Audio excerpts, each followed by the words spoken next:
deixou com que as pessoas ao redor humilhassem, julgassem, criticassem, porque ele, o pai, já estava perdoando, já estava resolvendo o problema do seu filho.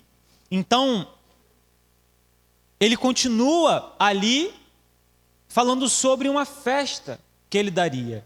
E até aí nós chegamos a esse ponto, em que o pai faz uma festa para o filho que havia saído, o filho que havia abandonado. Esse foi o desfecho da última mensagem. E hoje nós vamos continuar com a série de mensagens, estamos voltando para casa, mas com esse fechamento a respeito do irmão mais velho. Aquele irmão que volta para casa e fica indignado com aquela situação. O tema da mensagem de hoje é fora de casa. É relatado que o filho mais velho, enquanto tinha festa, estava fora de casa. E aí, talvez nessa noite, algumas pessoas consigam se identificar com o irmão mais velho, onde a festa está acontecendo, mas ele prefere ficar do lado de fora. Eu quero ler com você o texto de Lucas 15. A gente vai estar lendo do 25 até o verso 32. Lucas 15, de 25 a 32, encerra a parábola do filho pródigo, que diz assim: enquanto isso, o filho mais velho estava no campo, e quando se aproximou da casa, ouviu a música e a dança. Então chamou um dos servos e perguntou-lhe o que estava acontecendo. Esse lhe respondeu: seu irmão voltou, e seu pai matou um novilho gordo, porque o recebeu de volta são e salvo. O filho mais velho encheu-se de ira e não quis entrar. Então seu pai saiu e insistiu com ele. Mas ele respondeu ao seu pai: olha, todos esses anos tenho trabalhado como um escravo a teu serviço e nunca desobedeci às tuas ordens. Mas tu nunca me deste nenhum cabrito para eu festejar com os meus amigos. Mas quando volta para casa esse teu filho, que esbanjou os seus bens com prostitutas, matas o novilho gordo para ele. Então disse o pai: meu filho, você está sempre comigo, tudo o que tenho é seu. Mas nós tínhamos que celebrar a volta desse seu irmão e alegrar-nos, porque ele estava morto e voltou à vida, estava perdido e foi achado. A história de um filho rebelde, a história de um pai amoroso e a história de um filho com um senso de justiça própria. Um filho com um senso de merecimento é o filho mais velho. Tem uma história que diz que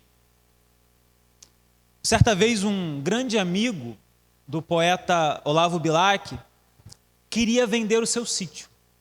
Ele tinha um sítio e esse sítio dava muito trabalho para ele, dava muita despesa, ele odiava aquele sítio. Ele não aguentava mais aquele sítio. Então, querendo fazer um anúncio para colocar no jornal da venda daquele sítio, ele pede ao seu amigo, que era um poeta: olha, faça um texto para mim. Você que sabe escrever, você que é um poeta, faça um texto para que eu possa vender esse sítio de uma vez por todas. Eu não suporto mais esse sítio. Então, Olavo Bilac, que conhecia bem aquele sítio, por já tê-lo visitado algumas vezes, redigiu então o seguinte texto que eu quero ler para você. Vende-se encantadora propriedade, onde cantam os pássaros ao amanhecer. Onde cantam os pássaros ao amanhecer, no extenso arvoredo. É cortada por cristalinas e refrescantes águas de um ribeiro. A casa banhada pelo sol nascente oferece sombra tranquila nas tardes na varanda. Ele entregou esse texto ao seu amigo e meses depois o poeta o encontrou e perguntou: e aí, vendeu o sítio? E aí ele respondeu: nem pensei mais nisso. Quando li o anúncio que você escreveu, percebi a maravilha que eu tinha. Aquele homem estava acostumado a olhar para os defeitos do sítio e não enxergava a beleza que ele tinha. E assim como aconteceu com aquele homem que só percebeu o valor que ele tinha quando alguém mostrou para ele, o filho mais velho dessa história também não conseguia enxergar o que já era dele. Por isso ele questiona: trabalho para o Senhor há tantos anos, o Senhor não me dá um cabritinho para eu matar com os meus amigos? O Senhor não me dá nada? Perceba como às vezes nós não fazemos isso com Deus. Deus nos dá tudo. Temos tudo ao nosso redor, à nossa disposição. Mas estamos tão focados no ruim, naquilo que falta. E aí parece que toda a nossa vida é um desastre. Parece que toda a nossa vida não presta. Aquele rapaz, ele estava na casa, mas ele não vivia como filho. Ele estava na presença do pai, mas não vivia a presença, não desfrutava da presença. E olha, quando o nosso coração, ele começa a se encher de comparação, de mérito e de senso de julgamento, nós deixamos de perceber a beleza da graça que nos alcançou. A graça de Jesus nos alcançou. E às vezes a gente não consegue enxergar a beleza disso. A graça tem alcançado pessoas que antes estavam a caminho do inferno, mas a graça os alcançou. O salmista vai dizer que o Senhor o tirou de um charco de lama. É assim na nossa vida. Deus nos tira desse charco de lama, limpa as nossas vestes e nos dá uma nova identidade. Mas se nós vivermos a nossa vida assim como o filho mais velho dessa história, com uma mentalidade de servo e não de filho, uma mentalidade de escravo e não de filho, a gente vai continuar deixando de desfrutar das maravilhas que Deus já nos concedeu, das maravilhas que já está à nossa disposição, já estão à nossa disposição, já estão diante de nós. Mas nós estamos o tempo todo olhando para aquilo que falta. Estamos o tempo todo olhando para aquilo que nós não gostamos e deixamos de contemplar a beleza da vida que é a vida daquele que crê em Jesus Cristo. Esse texto vai revelar 5 atitudes que revelam um filho que estava perto fisicamente, mas distante espiritualmente. E por isso que eu fiz essa analogia, talvez com a sua vida. Talvez seja você essa pessoa. Está perto fisicamente, ou seja, vem para a igreja, está na igreja, até lê a Bíblia, até faz uma oração de vez em quando, mas espiritualmente está completamente longe do Pai. Sentimentalmente está completamente distante desse Deus, mas está presente na igreja. Vem aos cultos, ou alguns nem vêm, mas essa mensagem é para você. Deus quer abrir os seus olhos para que você se enxergue de uma vez por todas como filho. Na segunda mensagem nós falamos sobre isso, sobre aquele que cometeu erros e não se considerava um filho por conta disso. Hoje o foco é diferente, é daquele que acha que não comete erros, mas continua tendo uma mentalidade de servo e não de filho. Porque talvez você ache que você não tem erro nenhum.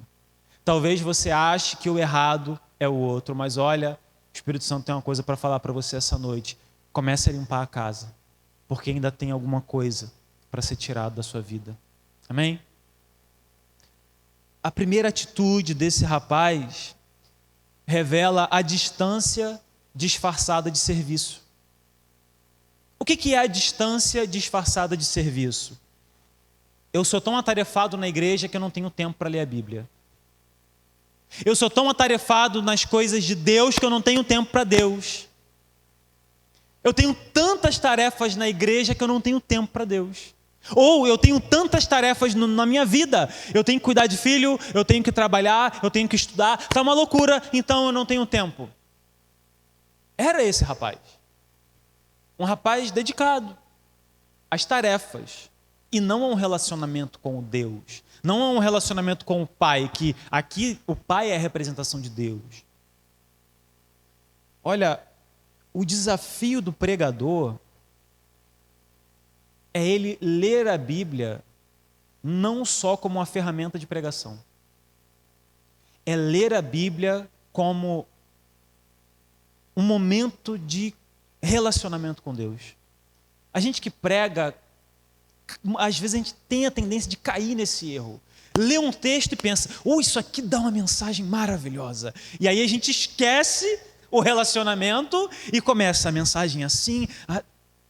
Quem ministra a mesma coisa. Nossa, essa canção eu posso ministrar desse jeito e daquele outro, e a igreja vai vibrar. Mas quanto Deus ele está se revelando na palavra, se revelando na canção, se revelando no culto, para que eu e você possamos estar próximos dele. Então a gente não pode cair no erro de olhar para a palavra como uma ferramenta para um serviço. Porque a palavra é uma ferramenta para relacionamento. Porque a palavra de Deus é viva e eficaz. Ela, lógico, em algum momento ela servirá como uma ferramenta para a pregação, a proclamação, o ensino, mas a palavra de Deus deve ser um momento em que nós nos relacionamos com Ele. Então, quando a gente usa o serviço como uma desculpa para não se relacionar com Deus, nós estamos nos distanciando dele. E aí não tem desculpa. Olha, a minha vida é corrida tanto quanto a sua. Todos nós temos os nossos afazeres. E se nós não nos esforçarmos para termos um tempo ao lado de Deus, não haverá desculpa quando Deus nos confrontar. Não adianta dizer, olha Senhor, eu estava fazendo isso pelo teu reino. Deus vai dizer, não, você estava fazendo para a tua igreja. Porque se você tivesse preocupado com o reino, primeiro você estava se relacionando comigo. Porque tudo no ministério de Jesus começou depois que ele se preparou no deserto, se relacionando com Deus. E esse relacionamento foi contínuo. Mas ele não saiu antes de uma preparação, antes de ter um contato com o Pai no deserto. E aí a gente olha para a parábola do filho pródigo, e agora com o filho mais velho, o texto vai dizer que o filho mais velho estava no campo. Olha, o pai estava na casa, alguns servos estavam na casa, mas esse rapaz não estava na casa. Ele estava no campo. E aí a gente pode pensar, não, mas lógico que ele estava no campo, ele estava trabalhando. Tudo bem, mas ao decorrer do texto, a gente vai perceber que o trabalho era a vida desse rapaz. A gente vai perceber que a tarefa era mais importante, era a coisa mais importante na vida desse rapaz. Porque ele declara isso. Tenho trabalhado como escravo a teu serviço esse tempo todo. E olha, meu amado, minha amada, talvez você ache que você é fiel a Deus porque você fica, e desculpe o termo, enfurnado dentro da igreja. Não, você não é fiel a Deus por isso. Talvez você seja fiel à igreja. Talvez você seja fiel ao seu líder. Talvez você seja fiel ao seu pastor. Mas aquele que é fiel a Deus é aquele que tem um relacionamento profundo com Ele. Tarefa na igreja não faz ninguém crente. O que faz alguém ser crente é entregar a sua vida a Jesus Cristo. O que faz alguém ser um crente fiel é aquele que tem um profundo relacionamento com Deus. E a tarefa na igreja será consequência disso. Porque eu não estou aqui demonizando isso. Pelo contrário, eu quero que todo mundo faça algo na igreja. O que eu estou dizendo é que se a sua vida gira em torno disso, aí é um problema. Você consegue cultuar sem fazer nada na igreja? Se você não consegue, tem um problema. Se você acha que para você cultuar, você precisa estar fazendo algo, você está igual esse rapaz, está no campo trabalhando, mas longe da casa que é a presença. Uma vez, muito tempo atrás, a gente estava tendo um rodízio de pizza aqui na igreja e nesse dia eu não tinha nada para fazer. Eu não estava engajado nesse evento. E na época eu e a Eda, a gente namorava E aí eu vim com ela para participar do rodízio, e aí eu vi as pessoas indo, trabalhando, e aquela coisa dentro de mim, caramba, eu podia estar ali ajudando, poxa, eu podia estar ali fazendo algo, servindo e tal. Aí a Hélida percebeu, ela falou assim, você está inconformado que você não está ajudando, né? Eu falei, tô. E ali Deus falou assim no meu coração, é porque você é um ativista religioso. Você não consegue ficar sem trabalhar na igreja. Aí aquilo me deu E aí eu comecei a fazer conta. Segunda eu estava na igreja, terça eu tinha reunião na época com o pastor, quarta era culto, quinta tinha alguma coisa agora que eu não lembro, sexta não tinha nada, quinta tinha célula, sexta não tinha nada. Aí sábado não tinha nada, mas domingo eu estava o dia inteiro na igreja. Em 7 dias, 5 eu estava dentro da igreja fazendo alguma coisa. E aí Deus me confrontou com isso. Não é por muito trabalhar que você vai me servir. Não é por muito fazer que você vai me servir. Qual é o teu propósito? Eu tenho batido muito nessa tecla. Qual é o seu propósito? É no propósito que nós temos que gastar a nossa energia. Esse rapaz, ele via o trabalho como uma validação da sua identidade. O trabalho era a identidade dele. O que faz isso é o relacionamento com o Pai, não o trabalho. O trabalho não pode ser a nossa identidade. Ela tem que ser a consequência da nossa identidade. E qual é a nossa identidade? Faça essa experiência em casa. Pegue a sua identidade. Sua identidade mesmo. O seu documento. Na sua identidade vai estar escrito uma coisinha ali. Filiação. E aí você vai ter, talvez você, nem todo mundo tenha pai e mãe ali na identidade, mas vai ter alguma coisa ali na maioria das pessoas. Sabe por quê? A sua identidade revela que você é filho de alguém. A sua identidade fala mais sobre seus pais do que sobre você. Já parou para pensar nisso? Que na sua identidade tem o nome do seu pai e da sua mãe? Ou deveria pelo menos ter? Porque isso mostra que você é filho de alguém. Essa é a sua identidade. Fulano é filho de fulano. Antigamente as pessoas falavam muito isso, né? Na Bíblia você vai ver isso. Hoje mesmo a gente estava num devocional ali atrás e Jesus falou, você é Pedro, filho de Jonas. Simão, né? Filho de Jonas. Ou seja, a identidade é revelada através do pai e da mãe. A sua identidade é que você é filho de Deus. A sua identidade é, eu sou crente lá da Igreja Batista. Não, você é filho de Deus. Não, eu sou do Ministério de Louvor. Não, você é filho de Deus. Tudo isso é consequência de ser um filho obediente. Mas se primeiro essa identidade não está bem formada na sua vida, no seu caráter, você se torna um escravo do trabalho na igreja. E aí a gente vai entender aqui as atitudes desse rapaz que vão mostrar para a gente como que ele tinha problema nessa identidade de filho. Ele quando chega na festa, ele percebe que tem uma festa, ele chegou do trabalho, viu que tinha uma festa, achou aquilo estranho. Peraí, uma festa? E perceba, né? Ele estranhou uma festa. Está tão focado no trabalho que não se dá o direito de ter uma festa. Ele estranha. E aí, olha que interessante. O texto vai dizer que ele não vai perguntar ao pai. Ele vai perguntar a quem? A um servo da casa. Olha que estranho. Se Júnior chega em casa, está tendo uma festa. Você vai perguntar para o convidado ali o que está acontecendo? Você vai direto em Ellen. Ellen, que festa é essa que você não me avisou? Não é? Porque tem um relacionamento. E aí o rapaz ele não vai ao pai perguntar, ô pai, que história é essa aí? Que festa é essa daí? O que está acontecendo? Não, ele vai a um servo. Porque o que dá a entender desse texto é que não tem relacionamento ali. Não tem um relacionamento íntimo com o pai, porque ele não cogita perguntar ao pai. Ele vai ao servo. E aí ele pergunta, o que está acontecendo?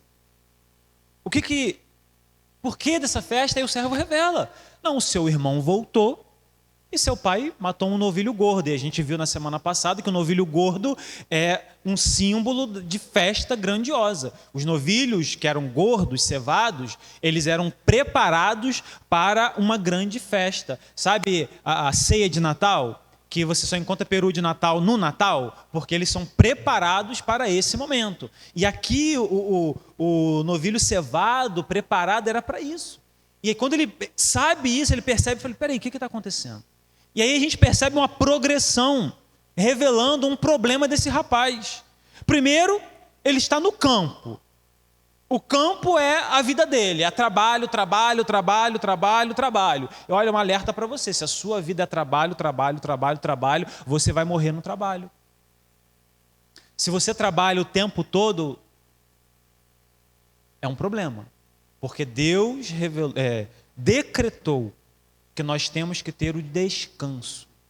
Então, trabalho, trabalho, trabalho, trabalho, trabalho, trabalho, trabalho. Quando você morrer, outra pessoa vai te substituir, o trabalho, trabalho, trabalho vai continuar. E sabe o que vai acontecer com você? No máximo vai receber uma homenagem.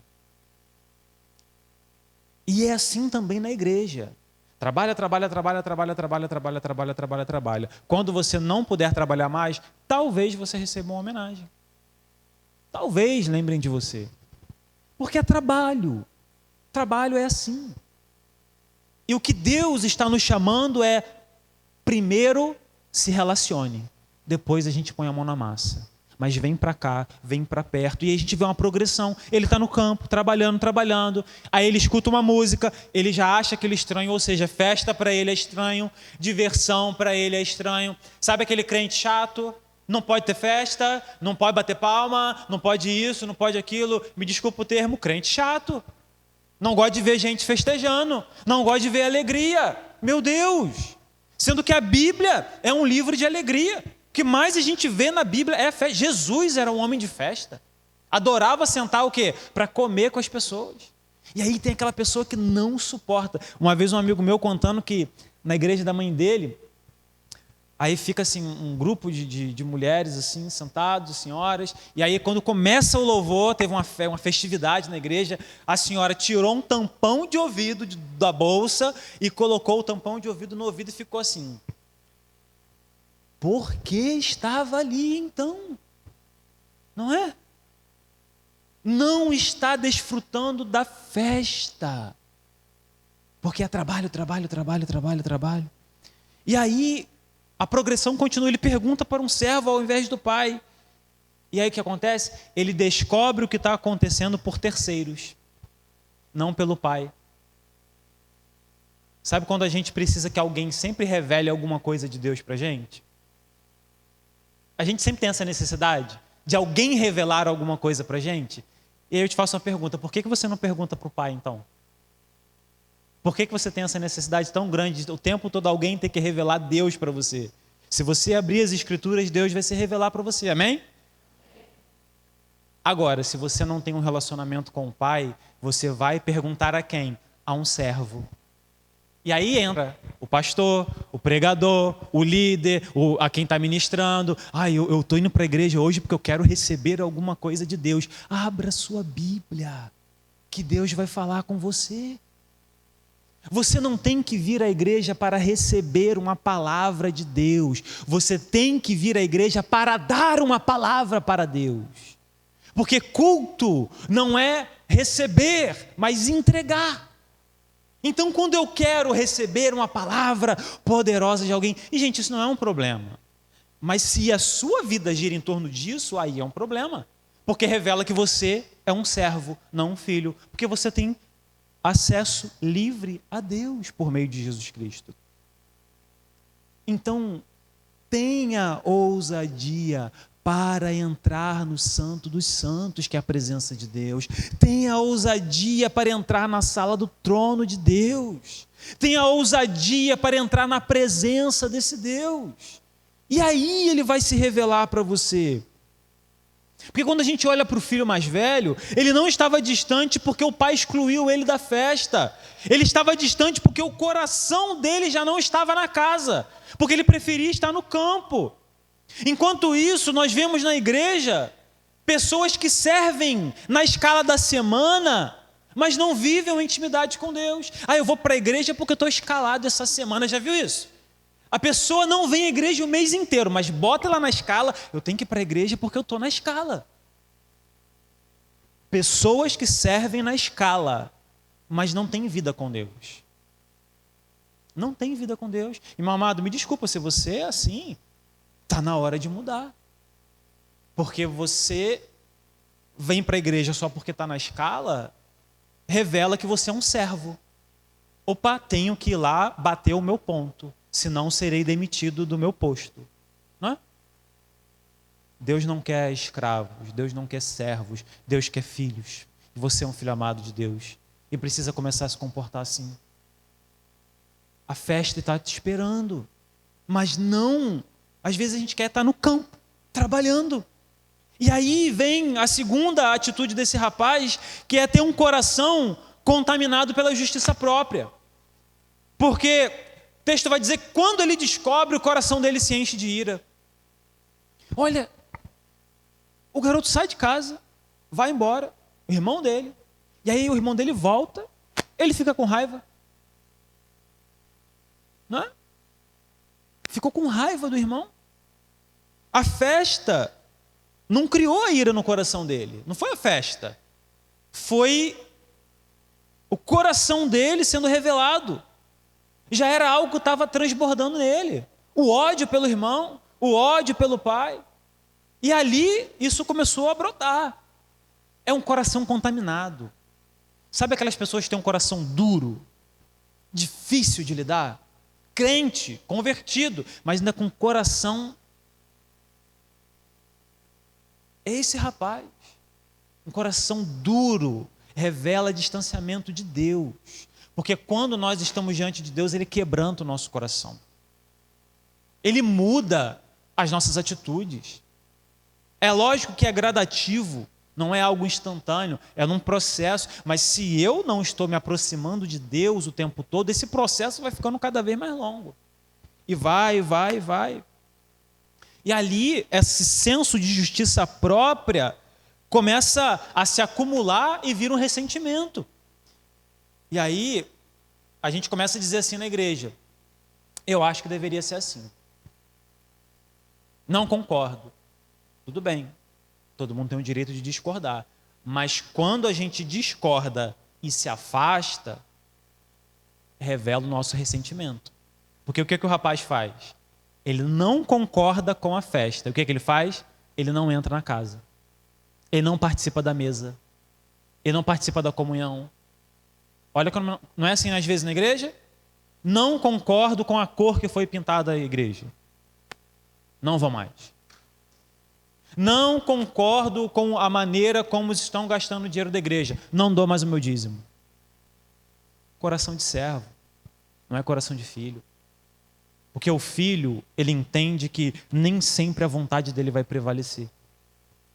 Mas aí quando a gente tem esse sentido de justiça própria, de ou é do meu jeito ou não é, olha, se eu não concordo com isso eu não participo, se não for desse jeito eu não estou junto de vocês, isso revela um coração egoísta. Isso revela um coração de alguém que não entendeu. Não, se nós vamos fazer aqui, sabe, uma peça, e aí a gente vai fazer aqui, sabe, um figurino. Não, eu não uso isso. Não, mas nós vamos ali, sabe, fazer um passeio, mas que horas que a gente vai voltar? Porque se for voltar muito tarde eu não vou. São atitudes que parecem que são bobas, mas que vão revelando um coração de justiça própria. Se não for do meu jeito, eu não aceito. Se não for desse jeito, eu não quero. E aí, o texto vai dizer que ele não quis entrar na casa. Foi de vontade própria. Ele decidiu não entrar. Ele não quis entrar. E recusar-se a entrar em uma festa pública organizada pelo pai era uma afronta pública ao pai. Assim como o irmão dele fez uma ofensa pública ao pedir a herança, agora esse rapaz está fazendo a mesma coisa. Era ofensivo quando um filho não se apresentava, não se fazia presente numa festa que o pai realizava. Ele fez isso de propósito, para magoar o coração do pai. Foi proposital, porque o texto diz, ele não quis entrar. E se ele sabia que isso era ofensivo, ele fez de propósito. De propósito. O senso de justiça, o seu senso de justiça próprio, colocou ele fora da festa. Colocou ele fora da casa. Colocou ele fora do momento, do ambiente. Mas olha, é por isso que esse pai revela o caráter de Deus. Porque agora o pai vai de novo sair da casa. Mas não por conta do primeiro filho, o filho mais novo. Agora por conta do filho mais velho. E aí a parábola tem algo que falou muito ao meu coração. Todos os 3 personagens em algum momento precisam sair da casa. Primeiro, o filho mais novo sai da casa por conta do seu senso de liberdade. Ele quer sair da casa pelo senso de liberdade dele. Eu quero ser livre, eu não quero mais saber do meu pai. E aí ele saiu. O pai sai da casa a primeira vez para proteger o filho mais novo da vergonha. O filho mais velho sai da casa porque ele estava preocupado demais com o trabalho. E agora ele não entra na casa também por um senso de justiça próprio. E agora, novamente, o pai sai da casa para alertar esse filho mais velho o erro que ele estava cometendo. E aí o pai então sai da casa, se encontra com o filho. Ele deixa a festa, ele deixa a celebração para buscar o outro menino, para demonstrar que a graça também era para ele. Deus está demonstrando que a graça dele não é só para aquele que não crê nele, mas é para aquele que crê e está desobedecendo. A graça de Deus é para você que é crente, que está emburrado, que está cheio de justiça própria dentro do coração, cheio de ressentimento. A graça é para você também. A graça é para ser derramada para você também. Essa música que nós cantamos sobre Maria, sobre Marta, que revela a história da boa parte. Jesus, quando vai conversar com Marta, era a graça de Jesus sendo derramada nela. Marta, Marta. Marta, você está tão preocupada com as suas tarefas. E está deixando de ter um relacionamento comigo. Olha, você está tão preocupada em fazer algo de bom para mim que você não percebe que você está errando com isso, porque o que você deveria estar fazendo é estar comigo. Assim como a sua irmã Maria, ela escolheu a boa parte. Qual é a boa parte? Estar num relacionamento profundo com Jesus. E talvez a gente pense assim, mas melhor é fazer o bolo para Jesus comer. Melhor é fazer a limpeza da casa para Jesus poder sentar num lugar limpinho. Enquanto Jesus está falando, olha, deixa essas coisas para depois. Vem primeiro para a boa parte, vem primeiro para esse relacionamento. Depois a gente vê essas outras coisas. Depois a gente se junta aí, faz um mexidão aí, todo mundo come. Mas a gente está tão preocupado em fazer, e a gente se esquece da boa parte. Que é se sentar aos pés de Jesus, ouvir o que ele tem para falar, sentir a presença dele. E aí a gente vê a terceira atitude desse rapaz, que é uma mentalidade focada no merecimento. E talvez você seja assim. Tem uma mente focada no merecimento. Porque ele vai dizer assim, todos esses anos eu tenho trabalhado feito um escravo. Aqui ele vai validar a atitude dele. Eu estou fazendo isso porque quem merecia a festa era eu. Eu que merecia.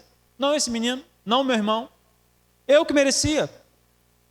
O filho mais velho, ele também não construiu identidade de filho. Porque o que ele fala? Tenho trabalhado feito um escravo. Olha que interessante.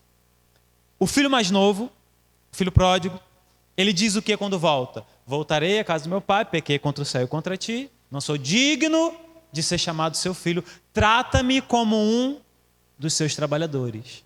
Mentalidade de servo. Agora olha o filho mais velho.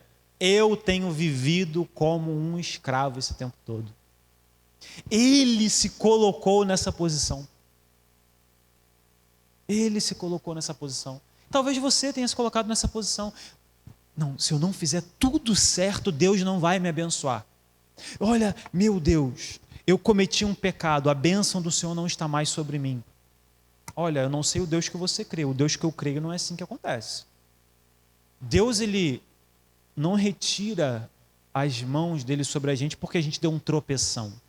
Deus, ele nos corrige quando a gente vive uma vida assim. É diferente. Agora, a gente tem essa tendência. Eu não vou cometer essa atitude porque a bênção vai sair de sobre mim. Mas a gente se esquece que a gente não deveria cometer aquela atitude errada porque o nosso relacionamento com Deus é mais importante.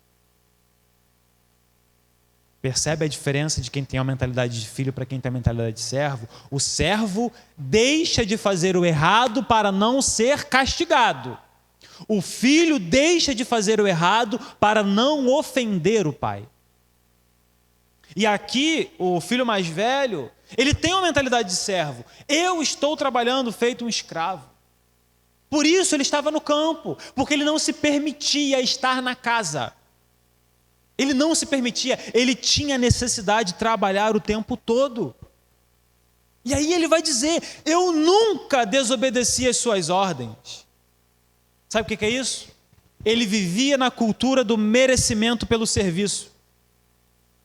Merecimento pelo serviço. Senhor, olha, está acontecendo um monte de coisa errada na minha vida, mas eu fico na igreja fazendo as coisas, eu estou servindo, eu estou fazendo isso, eu estou fazendo aquilo, e tudo de errado acontece na minha vida. Você já parou para pensar assim? Em algum momento já se questionou isso? Estou fazendo tudo certinho, estou obedecendo tudo, estou ali, fazendo, trabalhando na igreja, dia a dia, e aí vem pancada atrás de pancada.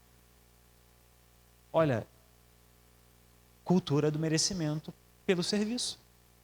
Quem te disse que Deus tem que te abençoar porque você fez alguma coisa na igreja? Quem te disse isso? O que Jesus fala é, no mundo tereis aflições, mas tem de bom ânimo, eu venci o mundo. Mas a gente tem essa cultura de que se eu faço muito na igreja eu serei mais abençoado. Não, não será. Não é assim que funciona. Não é desse jeito. A graça de Deus, a graça de Jesus não é assim. Não é pelo merecimento. E por isso que Paulo vai dizer, a fé, a salvação não vem por obras. Para o quê? Para que ninguém se glorie. E às vezes quando a gente fala isso, eu estou fazendo tudo certo e está dando tudo errado, a gente está se gloriando. Se gloriando no quê? Estou fazendo tudo certo. Não é? A cultura do merecimento pelo serviço. De alguém que gastou tanto tempo para cumprir uma ordem, que esqueceu de ter um relacionamento com aquele que deu a ordem. E aí é quando Deus fala, melhor é obedecer do que sacrificar. Através do profeta, Deus disse para o povo de Israel, eu não suporto mais os cultos que vocês fazem. Eu não suporto mais as festas que vocês promovem. O que eu quero é que vocês estejam do meu lado. O que eu quero é que vocês me obedeçam. Não que vocês se matem de trabalhar. Não que vocês fiquem fazendo evento atrás de evento. Uma mentalidade focada no merecimento. Acha que por muito fazer, muito será abençoado. Mas não é assim que funciona. Não é dessa maneira. Deus, ele se agrada do nosso serviço, sim, mas o que Deus quer é um relacionamento, porque se fosse assim, ele teria aceitado a oferta de Caim, mas não aceitou, porque não foi feito da maneira correta, porque ele não conhecia o coração de Deus, mas o trabalho foi feito, a oferta estava lá, o serviço foi feito, estava lá, mas não era como Deus queria. Isso mostra que ele não tinha um relacionamento com Deus.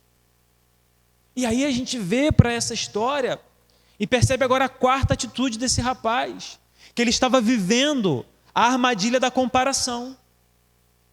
Por ele ter a justiça própria e a cultura do merecimento pelo serviço, ele agora começa a se comparar. E aí é um erro quando a gente começa a se comparar. Porque ninguém é igual a ninguém. Você é você. Você não pode querer se comparar com o outro, porque você tem uma história que é só sua, uma identidade que é só sua. Esse rapaz, ele está indignado, Porque o pai havia feito uma festa para o irmão e não para ele. Se comparando, olha, você fez uma festa para ele. E qual o problema? Sabe? Qual o problema do irmão ser abençoado? Nossa, eu trabalho pra caramba, o irmão está lá de carro novo, o irmão está lá viajando. A gente deveria se alegrar. Não querer se comparar. Ah, por que comigo não é assim? Por que isso não acontece comigo? E aí, ele está indignado, porque o pai fez uma festa para o irmão e não para ele. E aí chega, ele fala uma frase que revela o coração dele. Ele diz assim, no verso 30, mas quando volta para casa, esse seu filho, olha o que ele fala, esse seu filho, ele não diz o meu irmão, ele diz o seu filho, porque aqui ele já havia matado o irmão no coração dele. Aqui ele já havia eliminado a possibilidade daquele rapaz voltar, porque quando ele saiu, talvez ali na indignação, porque ele tinha uma cultura do merecimento pelo serviço, e se o irmão dele não está fazendo o serviço, não merece mais estar na família. E aí ele diz, ele não é mais meu irmão, ele não faz mais parte aqui da família. Se você está fazendo essa festa, pai, talvez ele faça parte da sua família, da minha não. A indignação é tão grande que ele não considera mais o irmão como família. Mas aí o pai, que revela o coração de Deus, é fantástico. Ele diz assim, olha meu filho, este teu irmão, ele faz questão de restaurar a família. Sabe o que é Deus falando? Ele é seu irmão, você querendo ou não. E é Deus falando para mim e para você, aquela pessoa que pega no seu pé na igreja, aquela pessoa que te ofendeu, aquela pessoa que te machucou, Deus está falando assim, ele é seu irmão. Você querendo ou não. Ele é da família. Ele senta na mesa com você, come da mesma comida espiritual que você. É seu irmão, independente do que ele tenha feito. É seu irmão. E aqueles que Deus chama de filho, nós chamamos irmãos. E aí, Deus ele quer quebrar, o pai quer quebrar essa comparação. E aí esse filho, ele não está satisfeito, porque ele diz, esse seu filho, ele esbanjou os seus bens com prostitutas. E aí o caldo entorna. Vamos pegar o texto lá atrás. Em algum momento o texto diz que ele gastou com prostituta o dinheiro? Diz o quê? Que ele gastou de forma inconsequente, insensata. Mas esse rapaz, ele fala o quê? Não, ele gastou com prostituta. O texto nunca disse que ele havia gasto dinheiro com prostituta. Pode ter gasto? Pode ter gasto. A gente não sabe o que é a forma inconsequente. Mas o texto não diz isso. Sabe quando o crente ele diz assim, porque na Bíblia fala isso. Aí quando ele vai ler a Bíblia não fala nada daquilo? Foi alguém que ele imaginou? Ou alguém disse para ele? É isso. O texto não diz. E perceba que muito pregador diz, né, que ele gastou com prostituta, né? Mas não, o texto não fala. Quem fala é o irmão dele. Sem saber o que aconteceu, ele estava lá. Ele foi para uma terra distante. Ele não foi para uma terra distante? Como é que ele sabe que ele gastou com prostituta se o rapaz estava na terra distante? Como que você sabe o que uma pessoa faz com o dinheiro dela em outra cidade? Naquele tempo não tinha rede social, não tinha fotinha no Instagram. Como é que a gente sabe? Como é que a gente sabe que o nosso irmão está pecando só porque a gente viu ele na esquina conversando com alguém? Mas a gente deduz, né? Como é que a gente sabe que o nosso irmão está pecando porque a gente viu ele em uma atitude suspeita? Mas a gente não pergunta para ele, o que você estava fazendo ali? A gente acusa. Fulano está em pecado. Não é? Não é verdade? Se vê um casal conversando, Tô namorando, né? Não, às vezes só estou conversando. Não é? A gente faz isso. A gente olha para as pessoas e a gente já começa a fazer os pré-julgamentos. A gente já começa a apontar os nossos dedos. A gente já começa a julgar as pessoas. E aí diz, isso aí não faz parte não. Não é meu irmão. Porque está gastando com prostituta. Não é meu irmão, porque estava ali no canto conversando, uma conversa estranha. Não é meu irmão, porque estava no meio de uma galera aí. Não é meu irmão. E aí a gente vai de não é meu irmão, não é meu irmão, não é meu irmão, procurando coisas onde não tem, para apontar o dedo, para acusar, para julgar. Ah, porque fulano não presta, não. Como é que você sabe? Está vivendo a vida dele? Está na hora de viver a sua. Porque talvez quem não preste somos nós, não é? Talvez ele preste mais do que a gente. O que Paulo vai dizer? Miserável homem que eu sou. Esse deve ser o nosso discurso. Eu sou um homem miserável mesmo.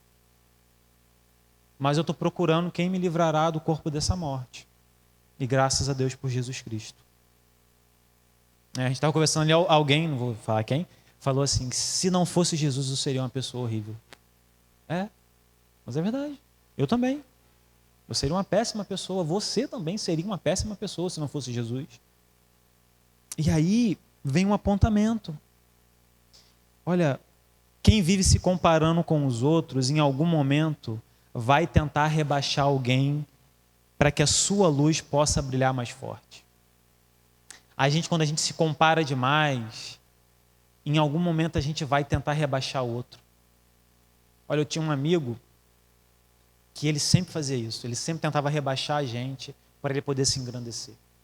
E isso fazia muito mal para a gente. E olha, a gente não precisa rebaixar ninguém para que a gente venha aparecer. Porque o que Jesus fala, quando você for numa festa, senta no último lugar. Não busque os primeiros lugares, não busque querer aparecer. E esse rapaz estava com o coração cheio de uma cultura de merecimento. Eu mereço. Esse rapaz não. E aí, por ele estar cheio desse eu mereço, e ele não tem argumento, ele começa a inventar. Ele gastou com prostituta. Olha, ele começa a inventar coisa que ele não sabe. Porque ele está cheio de comparação. Ele precisa rebaixar o irmão para poder validar a atitude dele. Eu rebaixo o meu irmão para dizer, ele não merece. Quem merece sou eu. E aí, às vezes, a gente pode cair nesse erro de querer rebaixar o outro para que a gente possa aparecer. E aí a gente chega no último ponto, na última atitude, que é um coração duro que não consegue enxergar a graça redentora do Pai. Ele não estava com raiva do irmão que retornou. Ele estava com raiva do pai que festejou o retorno dele. Porque ele vai dizer, estive a seu serviço o tempo todo e você nunca fez uma festa para mim. Ele não está com raiva do irmão. A raiva dele é do pai. Ele não entra na festa, não é por causa do irmão, é por causa do pai. O maior problema dele é com o pai. O problema dele nunca foi o pecado do irmão. O problema dele foi a misericórdia do pai. Porque se o irmão volta e o pai castiga, ele estava feliz. Porque a questão não era o pecado, a questão é que ele achava que o irmão não merecia graça, que o irmão não merecia misericórdia. Mas aí esse pai, diante desse coração duro desse rapaz, ele diz assim, olha, nós tínhamos que celebrar a volta do seu irmão. Nós tínhamos que fazer isso. E aí ele vai dizer, filho, você sempre está comigo. Tudo que eu tenho é seu. Se você for pegar o texto lá em cima, você vai ver que ele repartiu a herança entre os dois. A diferença é que o mais novo pegou, vendeu e foi embora. E o mais velho, a herança já estava repartida, já estava ali. E talvez até seja esse o ponto. N.T. Wright vai dizer em um dos seus comentários que o problema, talvez, dele é porque ele estava vendo ali o pai fazendo uma festa com os recursos que já era dele. Porque ele já tinha dividido a herança. E ali, O pai dizendo: nós tínhamos que celebrar a volta do seu irmão. Ele estava morto e voltou à vida. Ele estava perdido e foi achado. Era preciso fazer isso. Celebrar a festa de Deus. Celebrar o retorno do filho. E olha, sabe o que é mais interessante disso tudo? Eu já estou chegando no final. Eu vou chamar até o Ministério de Louvor para vir aqui em cima. O mais interessante é que a parábola termina sem a resposta do filho mais velho. É como se Jesus estivesse deixando para mim e para você responder essa pergunta. Dar a resposta para esse pai. Talvez seja Jesus dizendo que eu e você precisamos dar uma resposta. A parábola termina sem a gente saber se o filho mais velho entrou na festa, por exemplo. Eu não sei se ele entrou na festa. Você não sabe, o texto não diz. Porque Jesus ele não quis contar o final. Porque o que ele quis é que esse final fosse interpretado por aquele que estava ouvindo. Eu não sei se o filho entrou na festa. O que eu sei é o que eu tenho que responder hoje. Eu vou ou não entrar nessa festa? Eu vou ficar de fora da casa? Eu vou ficar no campo continuando trabalhando ou eu vou entrar para a festa? Para a festa de Deus. A parábola não termina porque a decisão ainda está diante de nós. Nós vamos ficar do lado de fora ou nós vamos entrar e celebrar a graça de Jesus? Olha, eu não posso terminar essa mensagem sem te dar a oportunidade de entrar para a festa, você que ainda não se considera um filho de Jesus, um filho de Deus. Eu quero rapidamente te dar a oportunidade de entregar a sua vida a Jesus, de fazer parte dessa família de Deus. Ou você que estava distante, de retornar aos caminhos de Jesus. Eu pedi para apagar as luzes, para que você se sinta confortável com essa decisão. Eu quero te dar essa oportunidade. O Pai está te chamando para a festa. O Pai está te chamando para casa. Você só precisa declarar. É preciso confessar com a nossa boca que Jesus Cristo é o Senhor. Então eu quero te dar essa oportunidade. Você que quer aceitar Jesus, faça um sinal para que eu possa ver. Eu quero orar pela sua vida. Alguém aqui nessa noite quer entregar a sua vida a Jesus? Essa mensagem fez sentido para você? Não se preocupe com a pessoa que está do seu lado. Se preocupe em querer ter um relacionamento com Jesus a partir de hoje. Quem aqui quer entregar a sua vida a Jesus? Levanta uma de suas mãos. Eu quero orar pela sua vida, te abençoando. Se essa mensagem fez sentido para você, amém. Mais alguém aqui quer entregar a sua vida a Jesus? Existe alguém aqui nessa noite que entendeu essa mensagem? Levanta uma de suas mãos. Não deixa para depois, não deixa para amanhã. Porque a festa é hoje. Deus quer falar contigo hoje. Para que você se torne um filho dele. Existe alguém aqui que quer voltar para Jesus, que está afastado da igreja, que decidiu hoje que quer ter um relacionamento novo com ele? Alguém quer voltar para Jesus essa noite? Quero te convidar a ficar de pé e a gente vai cantar uma canção. E que nessa canção você possa declarar que você é filho. Declarar que você não é servo. Entre para a festa. Venha celebrar a festa da salvação em Jesus Cristo. Em nome de Jesus. Celebra o Senhor.